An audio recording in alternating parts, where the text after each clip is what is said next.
Des ruines sur des éperons rocheux. Une végétation luxuriante accrochée à des falaises abruptes. Le cœur du parc régional du Luberon.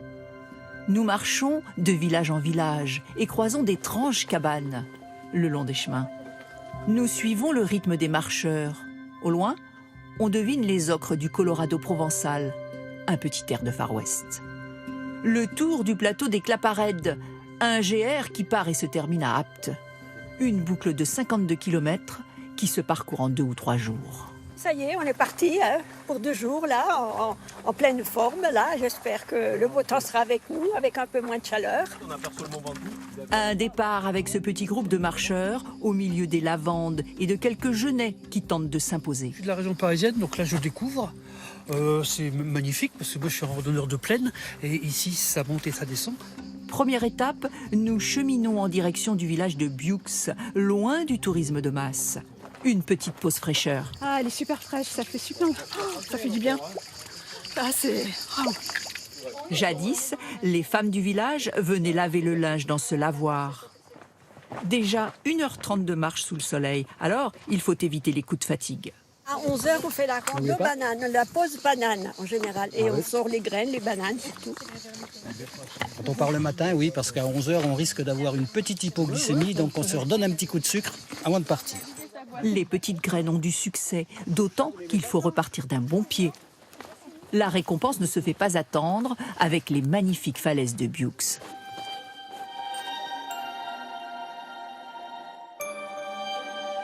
On est au cœur du massif du Luberon. Sur les l'éperon rocheux, les vestiges du fort construit au Moyen-Âge, une citadelle qui verrouillait cet accès à la Méditerranée.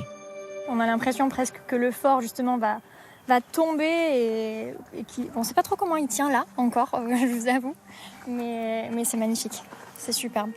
Ne vous approchez pas trop. Oui, on entend. Tout en bas, une vallée verdoyante et humide où coule une rivière discrète.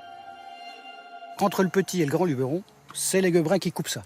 Et on l'entend, là, elle passe dans les arbres, là. On se croirait dans la forêt équatoriale, tellement il y a de la végétation et tout. Un site qu'il faut préserver de la surfréquentation. Pour gérer les flux, Notre passage est enregistré. un éco-compteur qui comptabilise les allées et venues. Une dernière petite descente avant un repos bien mérité dans ce gîte qui accueille les randonneurs. À cette belle journée et à demain. Une autre belle journée. Le lendemain matin, dès 8h, la bande de copains se retrouve sur les chemins. Ces randonneurs recherchent ces coins peu fréquentés. On a des petits sentiers sauvages, c'est pas des grands sentiers comme on a l'habitude de voir tout pour l'autre.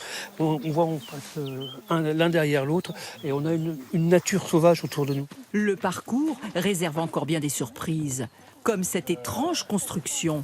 On va aller voir la jolie cabane. Une borie qui semble posée au milieu de nulle part. Elle servait d'abri aux paysans et aux bergers. Une technique ancestrale, sans joint ni mortier. On voit bien que les pierres, là, elles sont positionnées de façon à tenir entre elles. On cale avec des petites pierres les plus grosses. Et tout ça, c'est vraiment un travail, j'allais dire, d'artiste qui permet de faire tenir l'ensemble. Attention à la tête en sortant.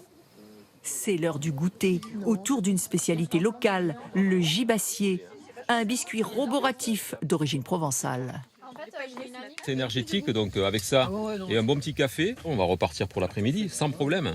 On arrive au bout. Seignon est en vue. Un village authentique, à flanc de falaise. Se rafraîchir et monter un dernier escalier avant ce panorama impressionnant sur le massif du Luberon. Au fond, les ocres du Roussillon. Un drôle de désert avec d'étranges falaises orangées. Encore un dernier effort pour rejoindre Apt. Et la boucle sera bouclée.